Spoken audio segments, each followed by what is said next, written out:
meus amados e queridos irmãos, a paz do Senhor. Bem-vindos a mais um Santarém Podcast, agora o ano de 2025. Glória a Deus. Chegamos a esta etapa. Bom, agora a gente vai começar uma jornada um pouco diferente. Já terminamos Ruth, agora a gente vai seguir agora com reis e profetas e algumas personalidades do Velho Testamento, tá bom? Nessa primeira parte, a gente vai trabalhar ali o Reino Unido de Israel, tá? E aí nessa primeira parte nós vamos ter Samuel, Saul, né, no primeiro vídeo, e depois Davi e Salomão no segundo, certo? Nessa primeira parte a gente vai ter alguns textos, eu vou postar eles em tela para vocês verem lá, os textozinhos, as referências vão estar em tela, mas essa primeira parte do texto eu vou ler, certo?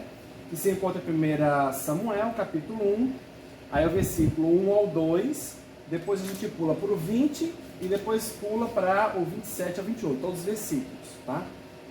O formato é um pouco parecido com o da revista CPAD, que ela faz às vezes isso também, tá bom? Então eu vou ler aqui uma parte e a gente segue a conversa, ok? Aí houve um homem em Ramataim Sofi, a região montanhosa de Efraim, cujo nome era Eucana, filho de Joroão, filho de Eliu, melhor dizendo, filho de Tou, filho de Zuf, dos Efraimitas, no caso. Tinha ele duas mulheres. O nome de uma era Ana e o da outra era Penina. Penina tinha filhos e Ana não tinha. Entendeu a cantadinha que eu falei? A cantadinha aí. Versículo 20. Passando algum tempo, Ana concebeu e deu à luz a um filho. Chamou Samuel, dizendo: tenho pedido ao Senhor. No 27, versículo 27 e 28, por este menino orava eu, e o Senhor me concedeu a petição que eu lhe fiz, pelo que também agora eu entrego ao Senhor.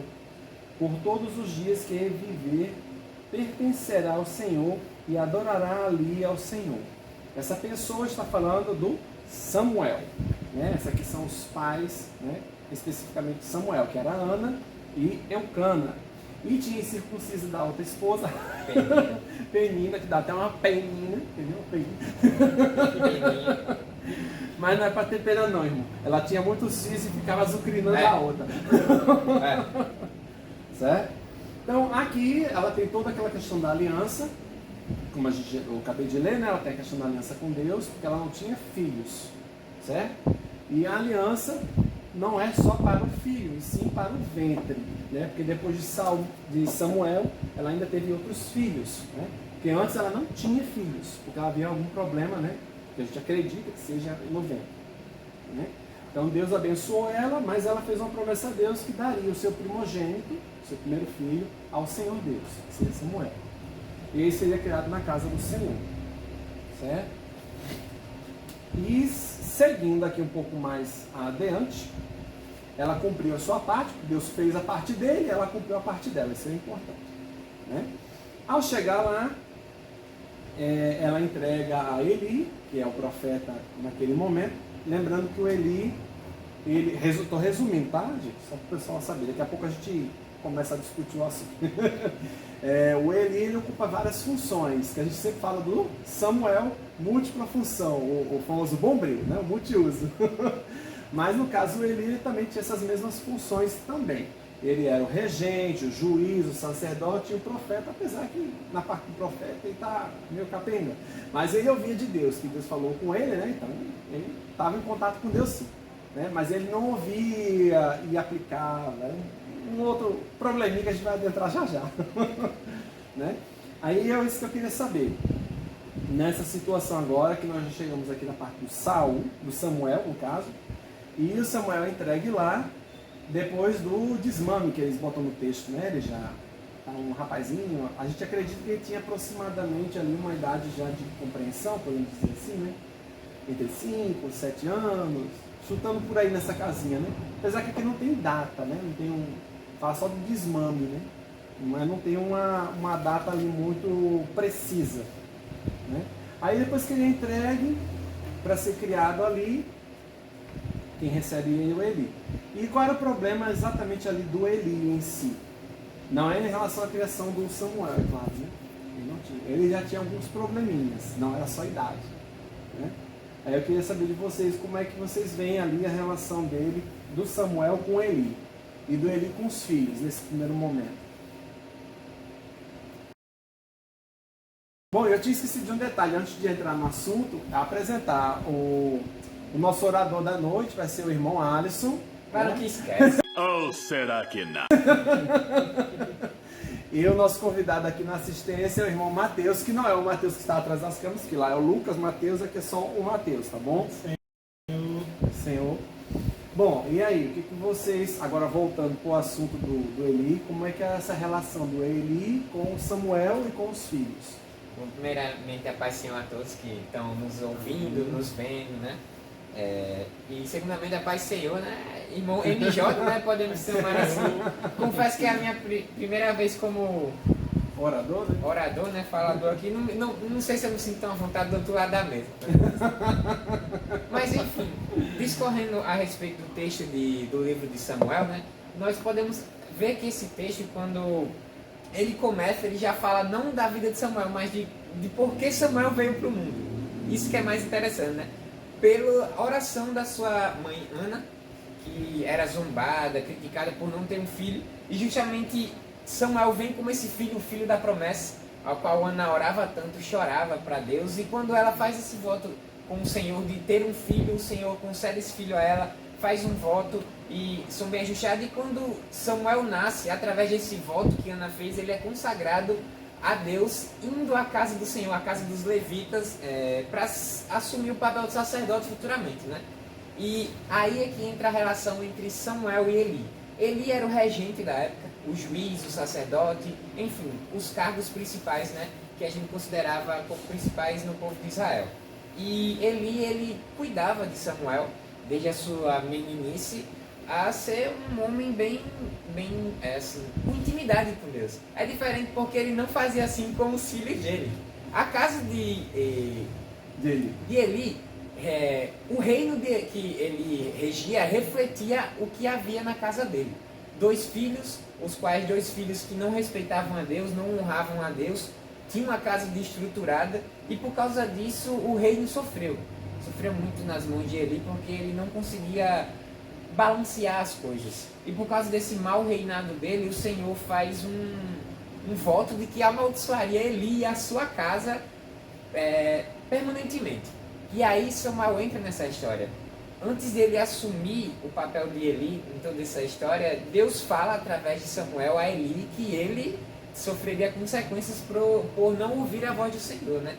E mesmo assim ele continua, ele diz, se Deus está falando, né, que seja assim. E por causa disso Samuel cresce com essa visão de que Eli ajudava ele a crescer no caminho, mas não ajudava os seus filhos e tudo mais. Infelizmente é o que acontece hoje em dia, né? E aí também tem um detalhe que a gente acabou não citando, a esposa do Eli, né?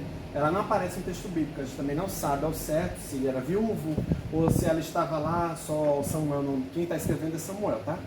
E o Samuel não deu destaque a ela especificamente, então a gente fica meio na dúvida se ela tem parte na responsabilidade do todo ou não, fica essa abertura de ideia, né? A gente não tem certeza.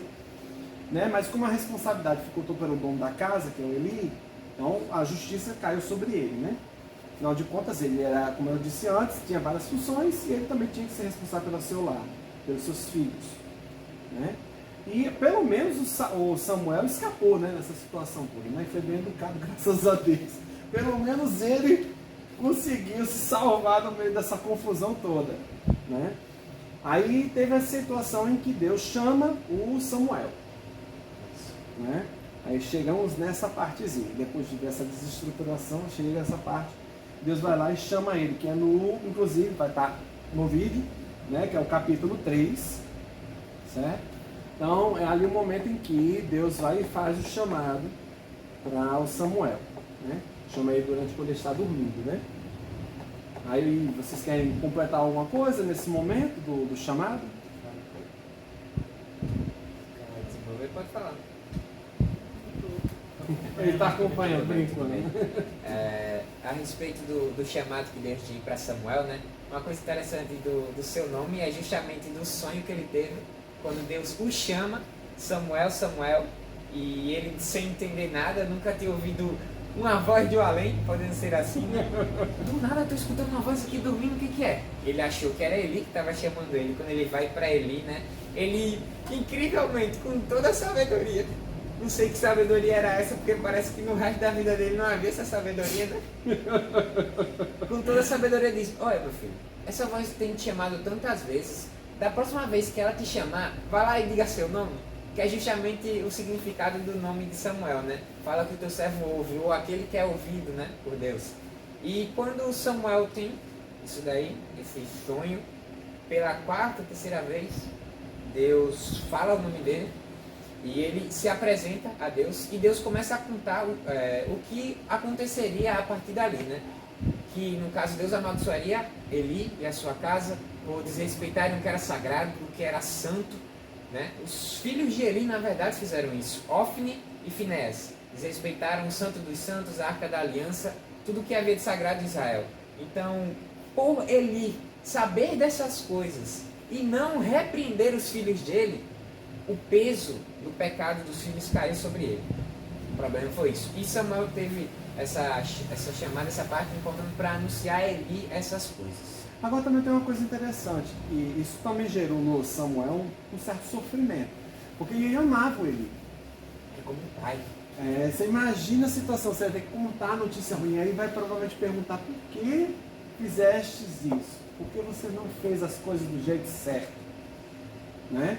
Olha onde a gente está chegando, né? Porque provavelmente Samuel ele tinha alguma consciência, poxa vida, da situação que estava acontecendo ali. E via que o Eli não fazia muita diferença ali dentro de casa. E o reflexo para o reino é pior. Porque as pessoas do reino, como é que ele vai ter algum crédito se ele dentro da sua própria casa ele não tem com os próprios filhos? Né? Então aí ele veio essa punição por parte de Deus a ele. E mais à frente, né, Deus vai e mata os filhos do Eli, leva a Arca da Aliança e por fim o Eli morre, né? De um jeito bem trágico, você igual do Senhor Mário, trágico, morre de um jeito trágico, de uma queda de uma cadeira. Né? É a pessoa morrer da queda de uma cadeira, tem vergonha.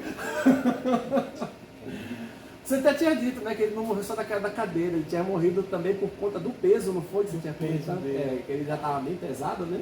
Quando a cadeira caiu. Eu não sei como é que a pessoa morreu do peso da cadeira que caiu. Eu falei, como assim? Você também tinha dito que você teria que batido a cabeça? Batido a cabeça, né? Ou quebrado a coluna. Aí disse, pô, quanto o homem era velho e pesado. Ó. Então ele caiu por conta também da idade e tudo. Aí só sabe como é que foi por dentro, né? Então a queda da cadeira não mataria, né? Mas por conta da idade fica mais... Em questão de saúde, né? Também é mais pesado. Aí qualquer quedinha assim, né? Na idade que o texto menciona que ele tinha, sucedeu na morte dele, né? Por isso que uma queda de cadeira... Cara, eu ia até citar. A idade fez que o próprio texto afirma, né? Por quanto era um homem velho e pesado. Então, mas eu já vi gente no púlpito caindo assim da cadeira, que às vezes a cadeira quebra. Aconteceu isso com o meu pastor lá no Rio. As cadeiras antes no templo, na parte superior, eram de plástico, ainda não era de madeira, né? A de madeira ele botou depois. Só que aí o pastor também é pesadinho. O pastor é pesadinho. Ele caiu. Só que a sorte que ele não caiu do altar em si, que o altar é alto. Mas ele caiu em cima do altar ainda com a cadeira, se esborrachou lá. Aí caiu e ficou rindo. E o pastor preocupado com ele. E ele rindo lá, porque tinha caído. O pastor caiu da cadeira, não acredito, durante o culto. Levando de boa. Né? Quer dizer, ali a gente vê, aí a pastor citou o texto, né? Ó, tá vendo? Pelo menos você não morreu, você está de boa com Jesus. Ele até brincou. Um adendo. No texto que tu leu aí, o versículo 18 do capítulo 4 diz: sucedeu que, fazendo ele menção da arca de Deus, ele caiu da cadeira para trás da banda da porta e quebrou-se-lhe o pescoço e morreu. Teve toda uma soma.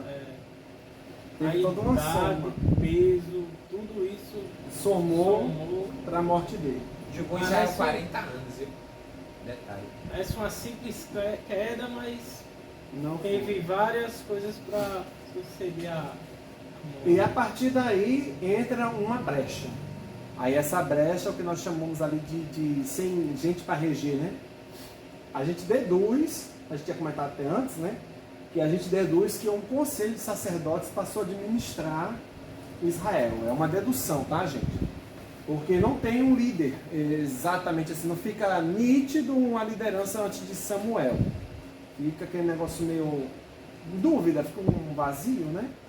E o Samuel, a gente não sabe ao certo se ele retornou para a casa da mãe ou se ele permaneceu no santuário, no santo. É provável que tenha permanecido. Mas eu acredito que ele permaneceu porque como os sacerdotes decidiram administrar tudo, devem ter distribuído as funções entre eles, né?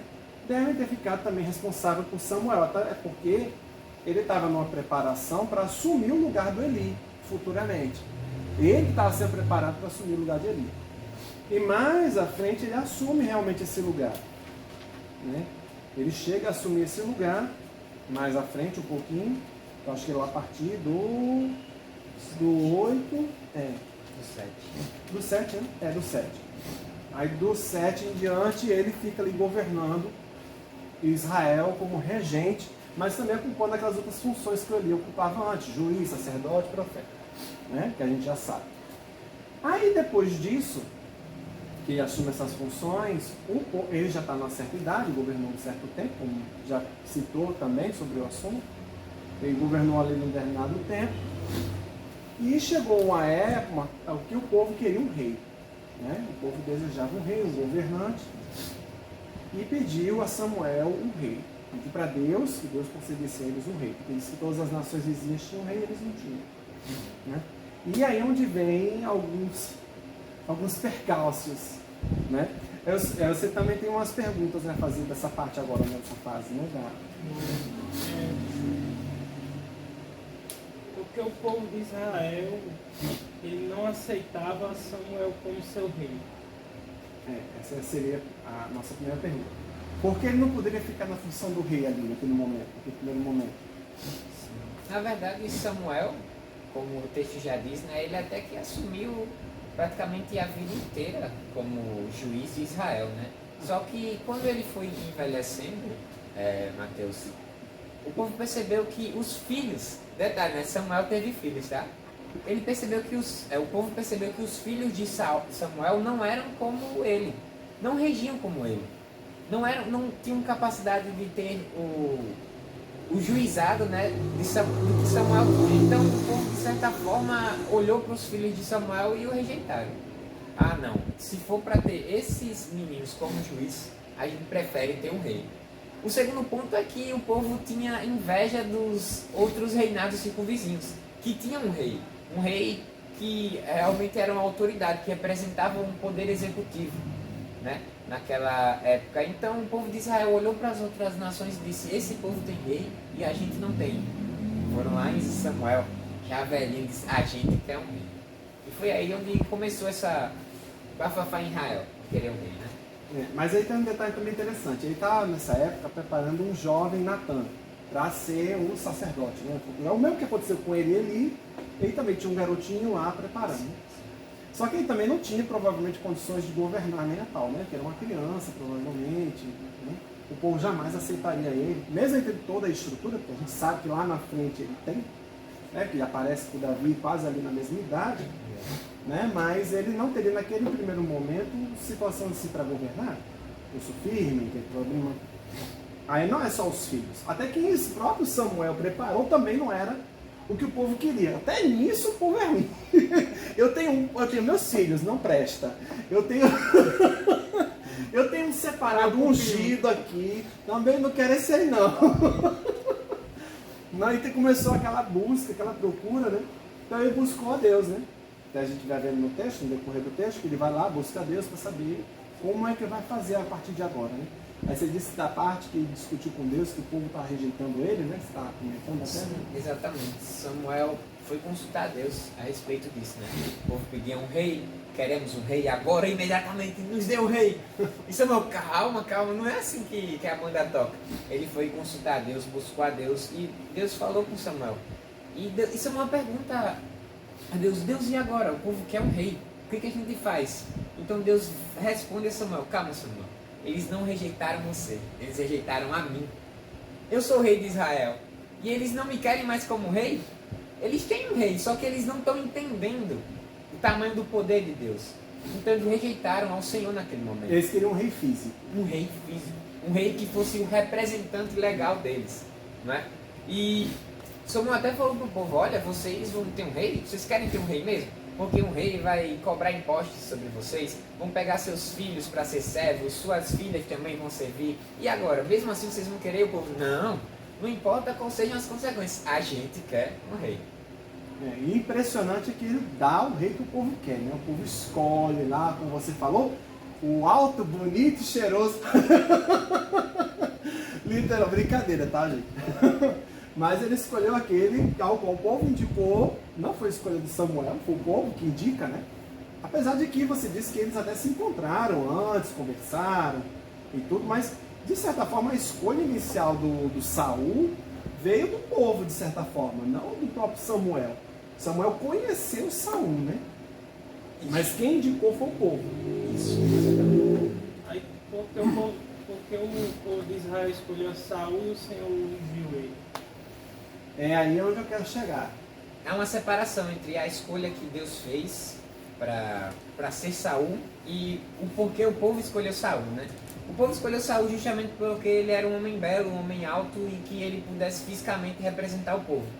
E Deus o escolheu porque inicialmente Saul até que tinha um coração voltado para Deus. Até que em certo momento a gente percebe que realmente ele estava ali querendo algo a mais. Só que quando houve um encontro entre Samuel e Saul, toda aquela história da jumentinha, vocês podem ler lá em Samuel, a história da jumentinha, ele perde uma jumenta do pai dele, vai em busca dela junto com o seu criado, aí o criado indica uma cidade onde tinha um oráculo lá. Quando eles chegaram lá, descobriram que o oráculo era Samuel. Aí Samuel já tinha sido avisado por Deus que seria Saul, o ungido. Então Samuel unge ele e manda ele numa missão lá sobre vencer um certo povo e tudo mais. Tudo bem. Aí o que acontece? Nessa unção que Samuel faz com Saul, ele passa, é tipo uma representação de passar o Espírito de Deus para Saul, para que ele possa poder reinar o povo com sabedoria e com o Espírito de Deus sobre ele, né? E a partir dali tudo que ele fizesse seria através do Espírito de Deus. Ou seja, Deus deu o caminho para Saul ser um homem segundo a sua vontade. Ele abriu o caminho para isso.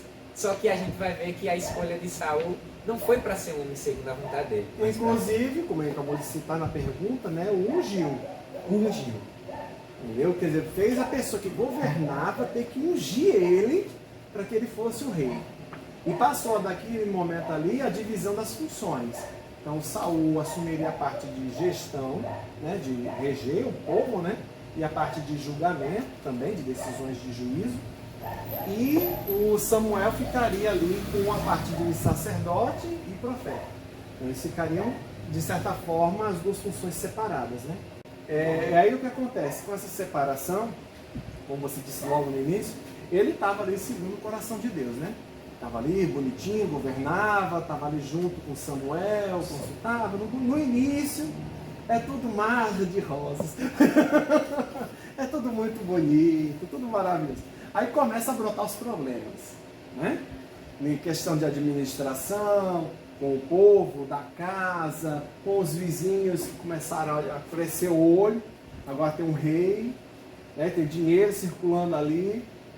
Sim, tem um detalhe que a gente acabou não citando, como se fala? Ai, Jesus, do altar não, do que os filisteus levaram? A Arca da Aliança. A gente não citou das maldições. A maldição que o povo filisteu sofreu por tomar a Arca do Senhor. Que foi quando vai a diarreia, tudo que não presta, meu amigo. Quando o povo filisteu botou a arca no templo de Dagon, que era o Deus supremo deles, meu amigo, tudo que era de estátua de Dagon ali ia caindo por terra. como é que diz os pregadores, vai caindo por terra, ia caindo por terra. E o povo ia percebendo todas essas pragas que eles estavam recebendo, descobriram que era por causa da Arca da Aliança. Então eles mandam devolver a arca, só que a arca não fica totalmente onde era para ficar. Ela fica em um lugar chamado Kiriat Jearim, onde um homem que realmente era Deus, Aminadab, unge o seu filho, escolhe o seu filho, né, Eleazar, para tomar conta da arca. Só que, entre aspas, a gente pode dizer que a arca já não era tanto do domínio de Israel naquela época, de Saul. Estava fora do domínio. Isso. Mas também, aquele negócio ficar no meio termo, né? Está administrado pelos filisteus, mas não ficava dentro do território que estava dando problema. Né? Eles meio que deixaram ali na fronteira. Não deixa perto da fronteira aí para o problema ir para o lado de lá, não é para o lado não. Isso fez a lembrar da música das irmãs, o problema para o lado de lá. Brincadeiras à parte, tá? Aí o que acontece? Aí essa parte, quando ele é eleito para ser rei, é ungido e tudo mais, não tem arca. Não tem a arca, porque eles consultam Deus. Tudo da dependência ainda do Samuel. Samuel que entra em contato, aquele negócio todo. Eles dependem muito de profetas e sacerdotes para continuar com esse contato a Deus. Mesmo sem ter um local ali para adoração. E aí é onde começam os problemas. Aí vem os filisteus, né? Que é o nosso foco principal ali, né? Os filisteus vêm contra Saul e o Saul não está preparado para esse combate. Não só por conta do Golias em si. Inclusive essa parte já é mais para frente, né? A partir do 16 a 17. Né? Para quem não sabe, eu estou pulando, mas a gente está seguindo o ritmo. É o 16 e 17 capítulos, né? De 1 Samuel. E ali você vê que já tem a questão de uma necessidade de ungir alguém que seja mais adequado com os padrões do Senhor. Né? Ter alguém ali que realmente esteja seguindo o coração de Deus. E aí é onde entra o bendito do rei Davi. Só que aí tem um porém, é a minha pergunta. Por que o Davi? Porque o Samuel, ele tinha o Jonathan. Certo? Ele tinha o Jonathan. O Jonathan estava dentro dos padrões para governar. Né? O porquê não o Jonathan e o Davi? Por que você acha que a escolha foi assim? Sua opinião. Resumidamente, só pelo fato de que Saul foi uma grande decepção. Em relação ao quê? Em relação à sua espiritualidade e sobre a sua devoção a Deus. Porque o reinado de Saul basicamente foi dividido em três coisas: a sua unção, a sua desobediência e a sua queda. Unção, porque ele foi escolhido, foi ungido, foi preparado para escolher o caminho que levasse o povo de Israel a vencer as suas batalhas. Porque o que o povo mais necessitava era de um rei que vencesse batalhas, né? Então ele foi lá contra o povo filisteu, batalhou, e o povo viu que ele era realmente capaz de vencer essas batalhas. Então o povo meio que começou a ganhar prestígio a respeito dele. Só que o que aconteceu? Em dois momentos, Saul faz uma tremenda burrada, podemos dizer assim, um termo show, né? Ele desobedece a Deus em um momento em que ele não espera Samuel para oferecer sacrifícios depois da vitória sobre os seus inimigos, e segundo, porque ele deixa um dos reis, bem mais para frente, né, um dos reis, que se eu não me engano é o rei dos Amalequitas, Agag, ele deixa este rei vivo, junto com suas fazendas e seus tesouros, achando que o poderia oferecer a Deus, sabendo que Samuel tinha dito para ele não fazer isso, para matar todos os Amalequitas, até o rei, desde o pequeno ao menor. Então ele desobedece mais uma vez. Então Samuel vai lá em Saul e diz: olha, Deus ia confirmar o teu reinado, só que por conta das suas desobediências já era, acabou para ti, porque Deus tinha preparado um homem de verdade agora, que é segundo o coração dele. E é aí onde Davi entra na história. Sim, mas é isso que eu quero saber, o porquê o não do Jonathan? Porque será que ele não, adequado e preparado ele estava? Ele é o príncipe de Israel, certo? Ele estava no campo de batalha com o pai, tudo bonitinho. Mas aí eu acho que você, mais ou menos você respondeu, né? Porque talvez o Jonathan não estivesse segundo o coração de Deus. Não estou falando mais do Saul em si. O Saul a gente já sabe que ele está perdido, digamos assim, né? Mas o Jonathan, ele não era um perdido. Ele tinha consciência da pessoa de Deus, né? Mas eu acho que ele não tinha a conexão necessária que o Davi tinha. Né? É a minha visão, né? Eu acho que ele não tinha as conexões necessárias para assumir o rei. Ele assumiria o reino politicamente, mas ele não teria conexão com Deus que Deus queria que o rei tivesse. Né? Aquela presença que havia em Israel, havia essa necessidade que o rei estivesse conectado com Deus. Afinal de contas, ele está ungido por Deus, não ungido pelo povo. Ele foi eleito pelo povo e ungido por Deus. Né? Não adianta você chegar lá e ungir uma pessoa que não tem nenhuma conexão com Deus diretamente. Ele está ali, vamos supor, vou dar um exemplo dos dias de hoje. A pessoa vai, que eu achei até essa sala de aula, né, do Joio do Trigo, né? A pessoa que vai lá para cultuar a Deus. Mas ele não é exatamente a pessoa assim, conectada com Deus. Ele está ali indo como se fosse uma... Como é que posso dizer? Tem uma palavrinha. A pessoa está indo ali como se fosse um clube social. A pessoa está indo ali porque os outros vão. Você está entendendo? Ele está sendo conduzido a ir. Mas ele não faz parte. É um pouco do que a gente tinha comentado do joio e do trigo, né? Porque o joio está ali, ele vai crescer junto com você. Ele vai ali, você recebeu a mesma oração, mesma alimentação espiritual, tudo ele vai receber igual. Mas a conexão com Deus, só o trigo tem. Então eu até não expliquei isso lá, né? Faltou essa partezinha. É aí que o realmente... joio é o que está assim na superfície. Ele não enraiza, né? O joio não enraiza. Já o trigo não, ele tem raiz profunda, então ele tem uma conexão com o solo. O joio, ele fica sugando do teu trigo. Ele fica ali, ó, igual como que você fala? Um vírus, né? Fica um vírus ali conectado, sugando a sua alma. Né? O máximo que pode de você. E o Jonathan, não estou dizendo que ele é, não, Senhor, pelo amor de Jesus, porque lá da Bíblia ele não é uma bênção. Mas ele, mesmo assim, ele não tinha a conexão que o Davi tinha. Né? Tanto que eu até vejo assim, a minha opinião também, ele era uma pessoa talvez tão abençoada, que na hora de dar a bênção para a casa de Saul, deu para o filho do Jonathan. Mefibosete. Porque havia da parte, não só do Davi, mas havia também, acho que da parte de Deus, uma dívida por ser um homem reto, íntegro, porque ele morreu sendo assim. Ele não morreu por conta de pecado, como o pai dele, cheio de problemas. Não foi assim que o Jonathan morreu. Ele morreu lutando pelo aquilo que ele acreditava. Ele queria um reino de Israel unido, equilibrado, reto, justo. Tudo de bom o Jonathan queria. Então ele não queria o mal do povo. Então eu acho que a recompensa vir para o filho dele é uma questão de justiça de Deus também. Mais à frente, né? Deus está ali dando, de certa forma, algo que ele merecia, de fato. Né? Ele não merecia o trono, mas merecia pelo menos algum agrado da parte de Deus, assim, passar algo adiante, sabe? Aí eu acabo vendo o Jonathan meio que assim, eu sei que ele morreu, infelizmente, né? Tanto ele quanto Saul no decorrer da história, né? Mas ele ali, ele tinha um valor, ele não era uma pessoa assim tão desconectada de valor, né? Tanto que o Davi valorizava, você até citou, né? Uma vez que o Davi tinha muito apreço pelo Jonathan, talvez mais do que pelo Saul. Né? O apreço dele era muito maior.